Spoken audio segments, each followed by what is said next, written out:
Bueno, muy bien. Gracias al Señor que todos ustedes también han orado y seguimos orando por Coca para que esté bien restablecida totalmente, pronto acá con nosotros. Y me alegro de ser varias hermanas, especialmente, además del pastor, etcétera, la han estado visitando, ¿no? Yo les tuve que deber todavía a los hermanos la visita, pero si Dios quiere en cualquier momento voy a andar de vuelta por allí. Es realmente muy lindo poder visitarnos y también a veces charlar temas, y los que amamos tanto la tierra argentina nos gusta hacerlo acompañados por el mate. Hoy no hay tiempo, pero algún día les tengo que leer la poesía Mate Amargo, escrita por el pastor Pedro Lanic, ya en la presencia del Señor. Van a ver qué lindo, termina diciendo: mate amargo, sos el néctar de una raza. Pero el resto se lo voy a dejar para hacerlo sufrir hasta otro momento. Ahora entonces quiero invitarles a abrir nuestras Biblias en el libro de Hechos, capítulo 1. Hechos de los Apóstoles, capítulo 1. Leemos del 1 hasta el 11.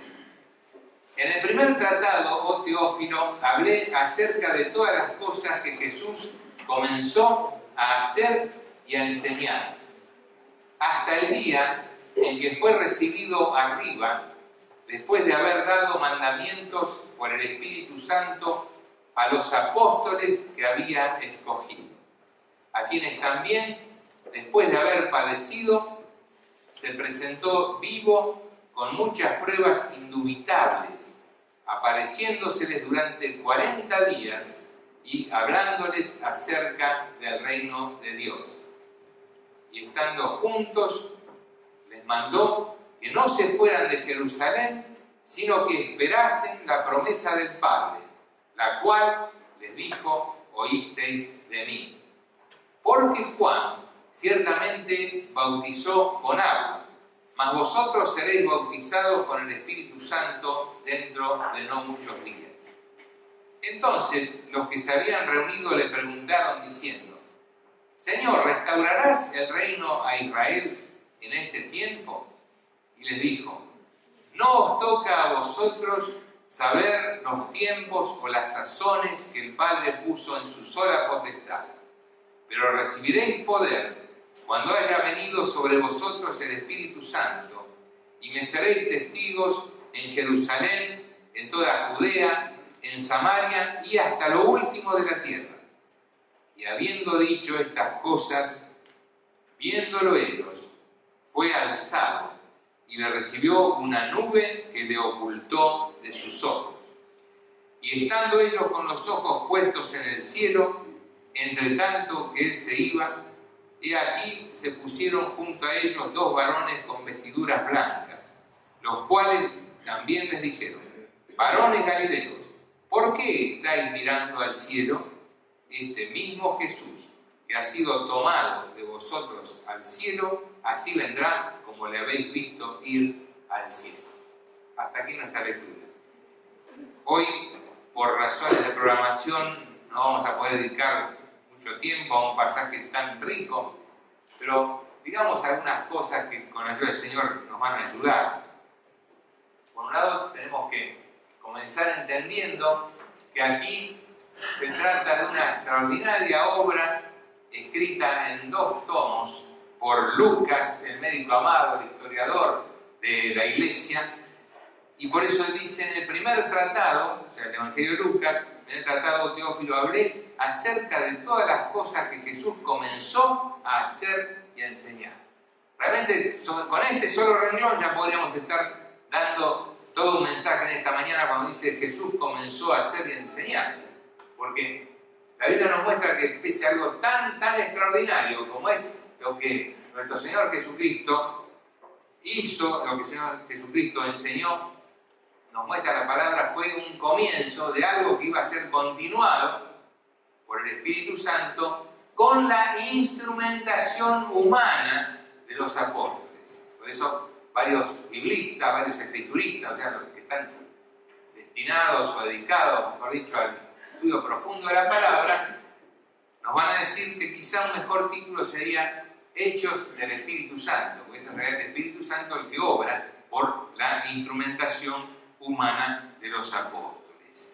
Pero aquí hay algo muy importante también, hermanos. ¿Sí? Por cierto, no va a alcanzar el tiempo para todo, pero quisiéramos tener por lo menos algunas ideas claras de lo que nos enseña la palabra. Entre ellas es necesario subrayar algunas porque hoy en día está la pregunta de parte de varios si en el día de hoy hay apóstoles. Por cierto, de acuerdo con la palabra, subrayado esto, ¿no? De acuerdo con el pastor Otero, viejo resucitado del Seminario Bautista, pero de acuerdo con la palabra, indudablemente no existen en el día de hoy apóstoles, pues los apóstoles están destinados a la etapa incipiente, a la etapa del comienzo, a la etapa formativa de la Iglesia. Eso lo vamos a ver en unos minutos. Nos dice que el Señor Jesús comenzó a hacer y enseñar estas cosas y dice hasta el día en que fue recibido arriba después de haber dado mandamientos por el Espíritu Santo a los apóstoles que había escogido.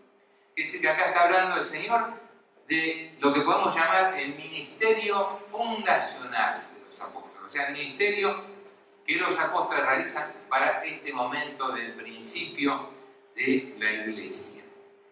Y hay algo muy importante, bastante poco estudiado, lamentablemente, que es el tema de la ascensión. Como en algunas cosas se habla de una línea divisora de aguas, nosotros podríamos decir que acá hay una línea divisoria entre dos fases del ministerio de nuestro Señor Jesús. La fase terrenal o terrena y la celestial.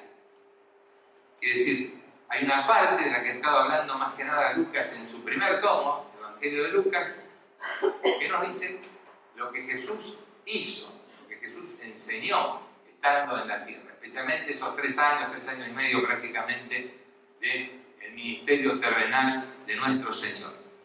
Pero luego nos va a hablar a partir de aquí de lo que es la fase celestial del ministerio del Señor. Quiere decir, no es que Jesús desaparece de la vista humana y Él deja de obrar, sino Él va a estar obrando desde los cielos y a través de su Santo Espíritu, como muestra aquí el texto.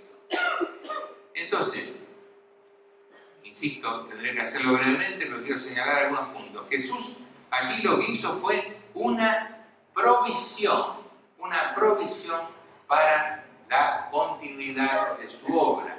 Esta continuidad de su obra que iba a ser realizada por el Espíritu Santo, por medio de los apóstoles, por la instrumentación humana de los apóstoles. O sea, hecha en un sentido desde el cielo por el Espíritu Santo y aquí en la tierra con los apóstoles como instrumentos.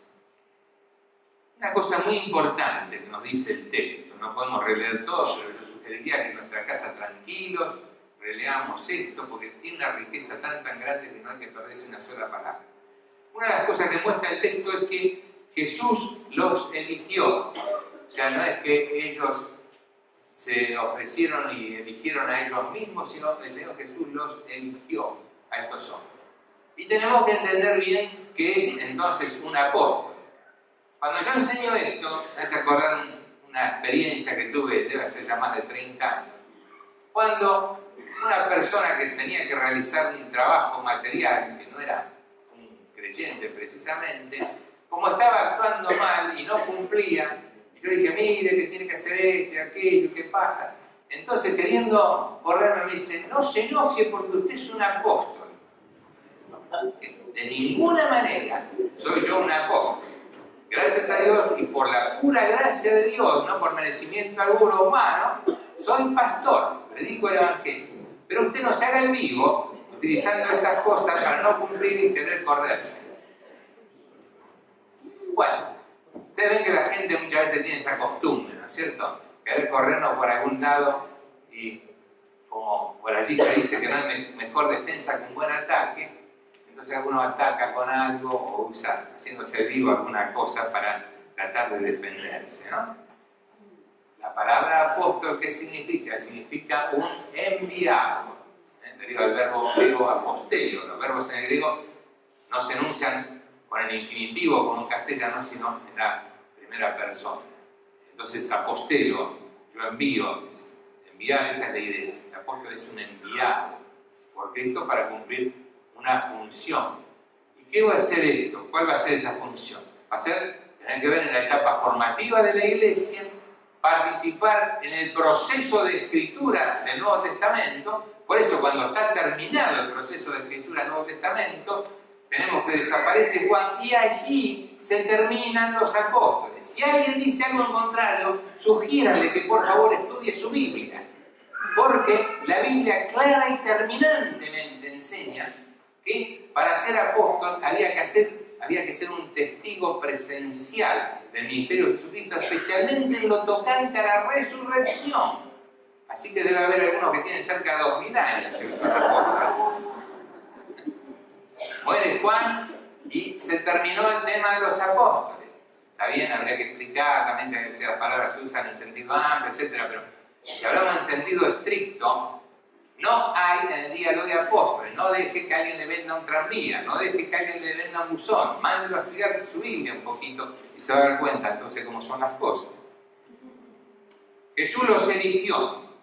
Jesús también se presentó ante ellos y estos que eran los testigos justamente fundacionales, decimos tenían que ser testigos oculares en particular de la resurrección.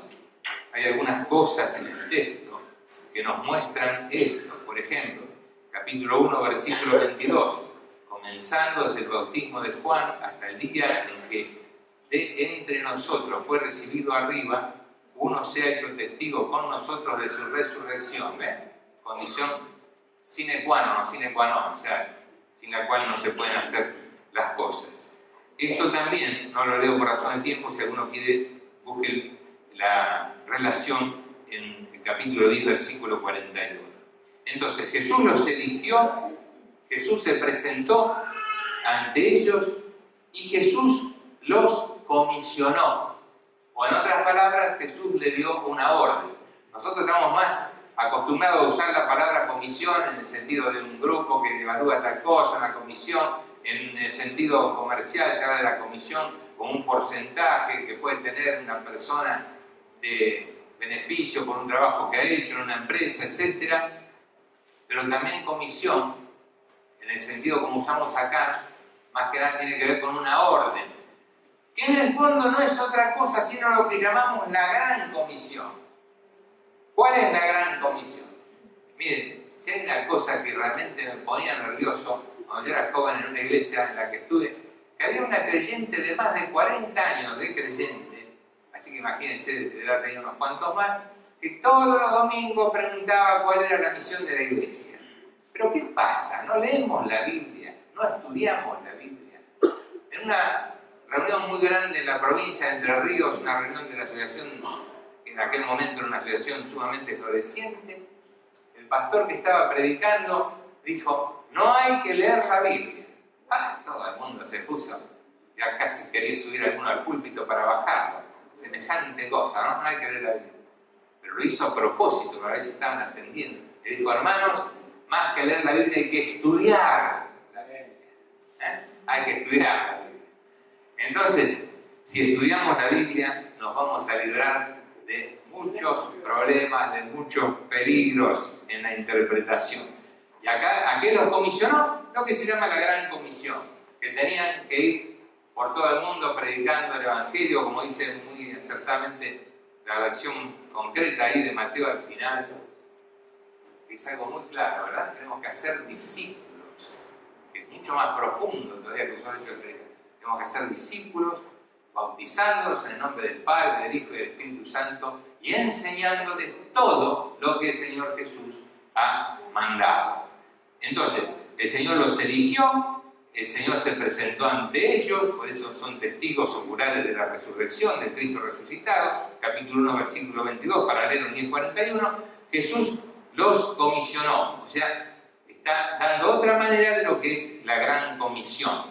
Esto se encuentra aquí en el capítulo 8, en el versículo 8, este mismo capítulo 1, donde dice: pero recibiréis poder cuando haya venido sobre vosotros el Espíritu Santo, y me seréis testigos en Jerusalén, en toda Judea, en Samaria y hasta lo último de la tierra.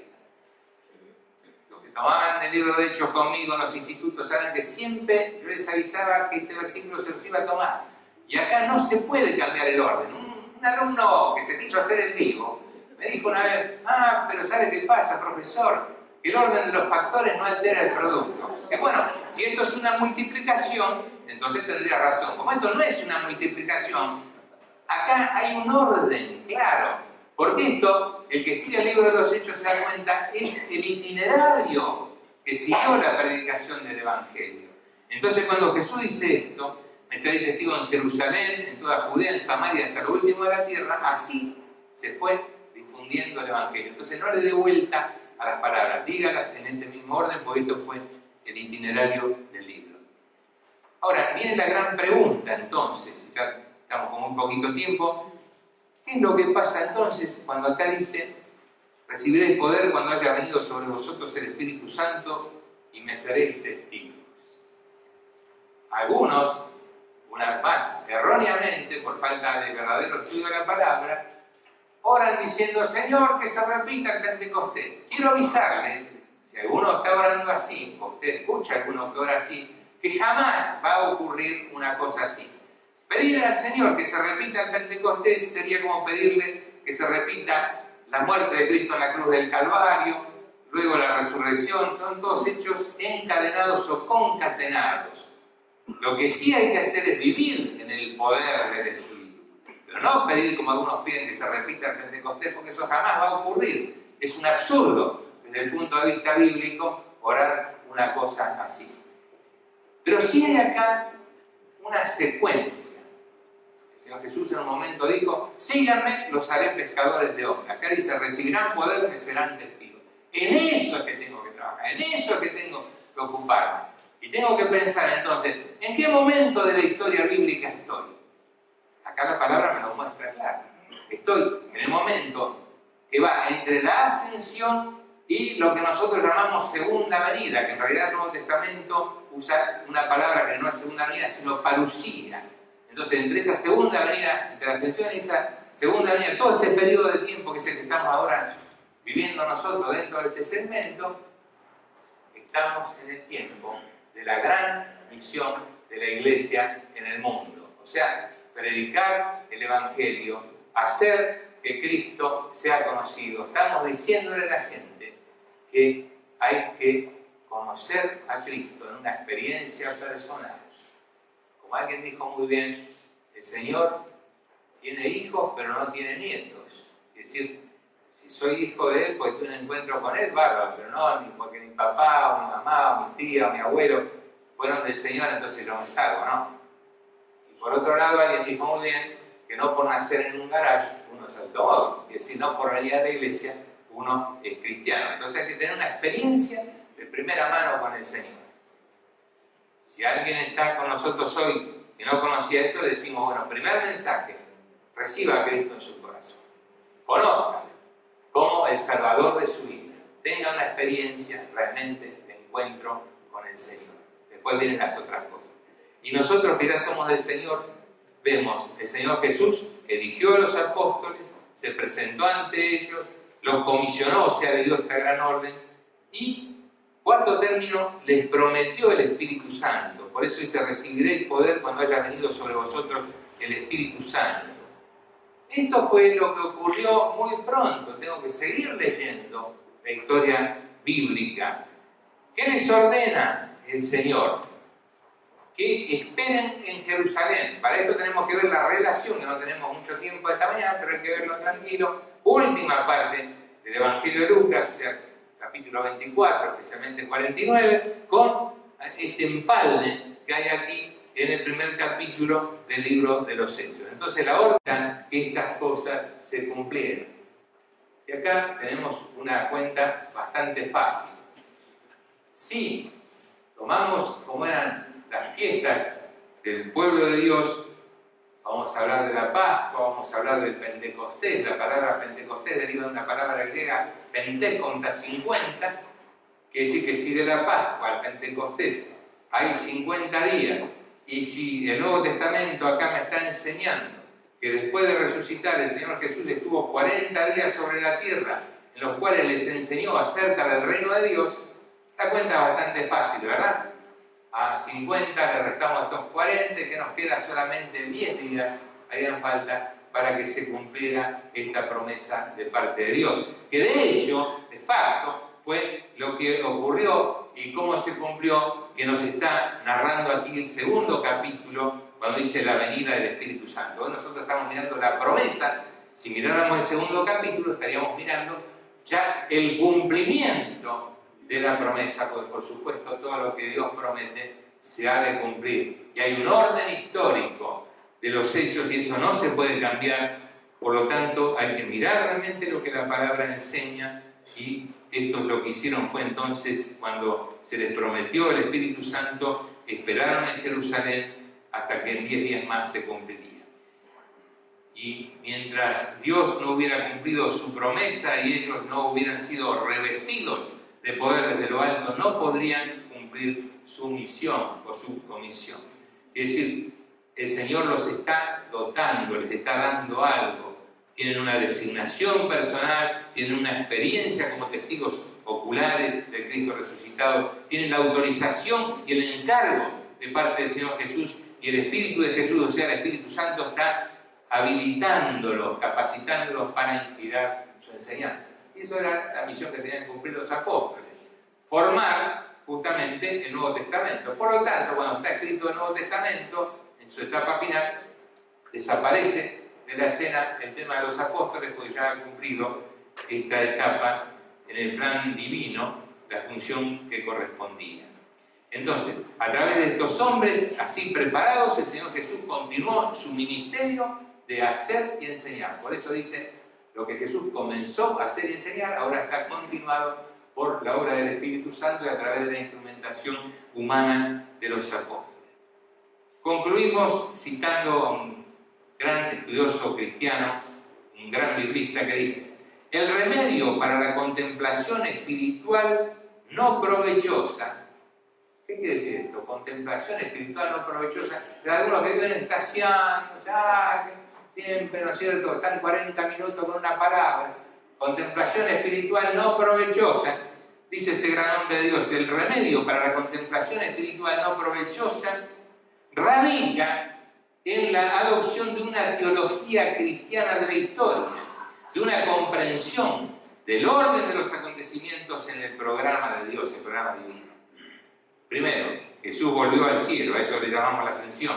Segundo, Jesús nos dice, vino el Espíritu Santo. Dijo, va a venir, y por supuesto, de hecho, vino, capítulo 2, a eso le llamamos el Pentecostés. Tercero, la iglesia sale a dar testimonio, a eso le llamamos la misión. 4, Jesús volverá, la parusía o segunda venida. Repito, primero, Jesús volvió al cielo, la ascensión. Segundo, Jesús nos dice que viene el Espíritu Santo, lo cual se cumplió, Pentecostés, capítulo 2. Tercero, la iglesia sale a dar testimonio, por eso Jerusalén, Judea, Samaria, hasta lo último de la tierra. Como decía el gran estudioso bíblico que era el pastor Adán F. Sosa, traductor de más de 400 libros evangélicos, como la tierra es redonda, cualquier punto puede ser lo último de la tierra. Y último, Jesús volverá, que esto es lo que estamos esperando todavía. El regreso de nuestro Señor. Y como ustedes me escuchan decir muchas veces cuando participamos de la Cena del Señor, cada vez que la iglesia participa en la Cena del Señor está proclamando, además de todo lo que ya el Señor hizo, que el Señor Jesucristo volverá. Entonces, entre la ascensión y la parusía o segunda venida es el tiempo de la misión de la iglesia. Si alguien está entre nosotros que no conoce a Jesús, primera cosa, conocer a Jesús, recibir a Jesús. Todos los que ya lo conocemos, ¿para qué estamos? Para difundir esto, para hablarle a la gente de que solo en Cristo hay salvación. Es decirle que no busquen por otro lado. Como decía un filósofo cristiano, el hombre lamentablemente cree con más facilidad 10 mentiras que proceden de los hombres antes que una verdad que viene de Dios. Entonces, llevemos a la gente a creer no en la verdad así abstracta, sino en Jesucristo, quien dijo, yo soy el camino y la verdad y la vida, y y nadie viene al Padre sino por mí. Que el Señor nos bendiga, hermanos, y podamos vivir en este poder del Espíritu Santo que nos capacita para predicar y hacer la obra del Señor, sin el cual realmente esta obra es imposible.